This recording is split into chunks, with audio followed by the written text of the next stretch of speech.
Eric Gernath is Chief Executive Officer, SUEZ North America. Good to see Eric. Good to see you, Steve. Thank you. For those who don't know what SUEZ is, tell us. So SUEZ is a public utility. We are servicing population, around the world, actually, in drinking water and wastewater. And there are many communities in the state of New Jersey that you service. Hoboken, Jersey City, Bayonne, Hackensack, et cetera, many. Absolutely. Long-term partnership, and we've been servicing those communities for a very, very long time. Absolutely. And very proud of it. Let's also clarify, for full disclosure purposes, SUEZ is one of the underwriters of our programming, particularly around environmental issues. That being said, Eric, help us understand something. Someone turns on the tap. They go, whether in one of these communities, right? Geez, there's lead in my this water. It must be the company that provides the water to my home or my school or my business. Help us understand what goes on in those pipes that aren't that new. But Steve, everyone, and I'm sure you and I are no different, we all take water for granted. But certainly it's not always been the case. And in the particular issue that you were referring to, lead can leach in water. And leach, explain what leach means. So lead can be dissolved in water, coming essentially from lead pipes, lead features that you can have in your home. But SUEZ, the water that leaves our plant is absolutely lead-free. So there's no lead in the water leaving the plant. So whenever there's lead, that lead could be coming from the service line that is servicing your home. So service line, just in layman term, that's the line from the main, the water main, going to your house. But we talked about this last year. We started the discussion, and there have been many more communities that have experienced challenges in this way. If there was an honest discussion, I asked you that again, I'm going to try it this time. If there was a truly honest discussion about what it would cost to upgrade, I know the word infrastructure is one that not a lot of people want to use, but the infrastructure around how we get our water, a real honest discussion about what it would cost. In New Jersey, forget about the country, that's a much larger question. Yeah. What are we talking about? Look, is it billions? It's billions. And Governor Murphy, has very publicly stated that the infrastructures of New Jersey need major attention. And by the way, it's not just New Jersey. So it's across the country. It's across the country. But people know at Flint and other places. Even that's not this.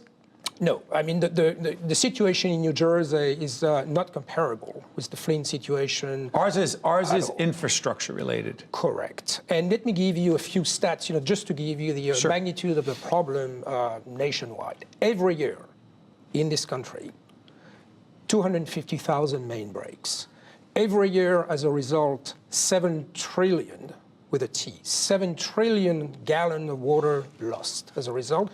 Define 1 trillion lost. Eric, define lost. Gone, going in the lost for public consumption, wasted, seeping in the environment. So that's a daunting crisis, and there's no easy solution. So let me tell you, Steve, what really is necessary. There's no magic solution, but leadership and political will is going to be what will solve, essentially, that issue. Describe what that looks like. Political will is the will to look at not just the cost, but the will to make an investment in infrastructure for the future of our communities. That's very critical. Let me push back. What about if that means, and I guess this is the part where political will and courage come in. Someone says, you know what?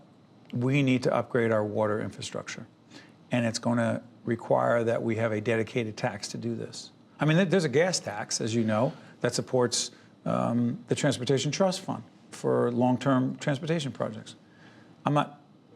Could there theoretically be an initiative that supports long-term water infrastructure projects, but is supported by quote-unquote a tax? There's no question, Steve, that our infrastructure need repair. There's a need. There's a need. So no one, is going to deny to anybody. If you're asking anyone, is there a need? There's a need. Not debatable. Not debatable. The solution, there's nothing, there's not a one-size-fits-all kind of solution. And I will tell you what SUEZ has done. So we've in the communities that we serve, we have invested a lot, in upgrading the network, upgrading the plant, But not just that. We've also invested, because investing dollars, I would not say is easy, but that's a common solution.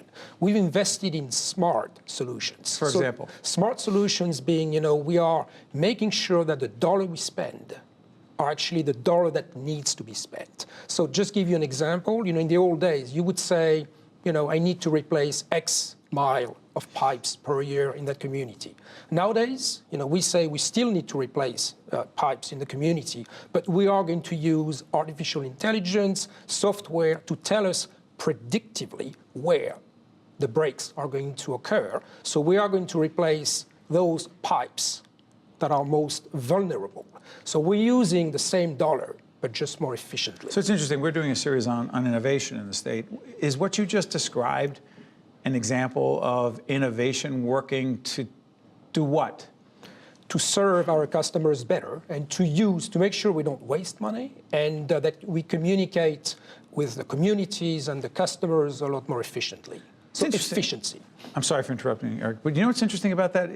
People will often measure what they perceive the effectiveness of what you're doing based purely on the dollars you spend. You're saying it's not that black and white. No, and it's not the only KPI that you should look at. How you interact with your customers, for conservation program, for example, is absolutely critical. And again, smart tools, digital tools, interacting more efficiently with customers on a custom tailored basis, if I may use that analogy. It's not just, you're Mr. X living on that particular community. Nowadays we know your water consumptions, and we have programmed to fine-tune the conservation program that will be the most effective for you. Final question. A lot of folks, you can look at a lot of public affairs, public policy, political programs, whatever you want to call them. You will not find a lot of discussions about water, right? Which is one of the reasons why we wanted to look at this, because there's often a perceived crisis in a community or a crisis, and people say, oh, let's deal with water, and then the crisis is resolved or whatever, and we go on to the next thing. How important is it that there is a national discussion, debate, serious dialogue about our water future? Steve, I think collectively we have failed to invest enough in our infrastructure. So yes, there should be a national discussions about water. And again, the situation is not the same. If you look at the east, here, there's plenty of rain. So water scarcity is not an issue. If you look at the west, California, Nevada, Arizona, there's not enough water to support, the development of communities. So water scarcity, water reuse is an issue. So again, that needs to be discussed, very holistically. And here in the East, I did mention, we have conservation program. That is important. And right. It makes sure we don't build infrastructure that we don't need. Eric, I want to thank you for joining us. I promise it will not be the last time we talk about the water, the challenges we have, and how important it is in our life, and that we should never take clean water for granted. Thank you, Eric. Thank you, Steve. Well done. Appreciate it. I'm Steve Adubato. This is State of Affairs, and we'll be right back right after this. State of Affairs with Steve Adubato is a production of the CAUCUS Educational Corporation, celebrating over 30 years of broadcast excellence. Funding for this edition of State of Affairs with Steve Adubato has been provided by Horizon Blue Cross Blue Shield of New Jersey, PSC&G, United Airlines, RWJ Barnabas Health, TD Bank, Berkeley College, and by Summit Medical Group.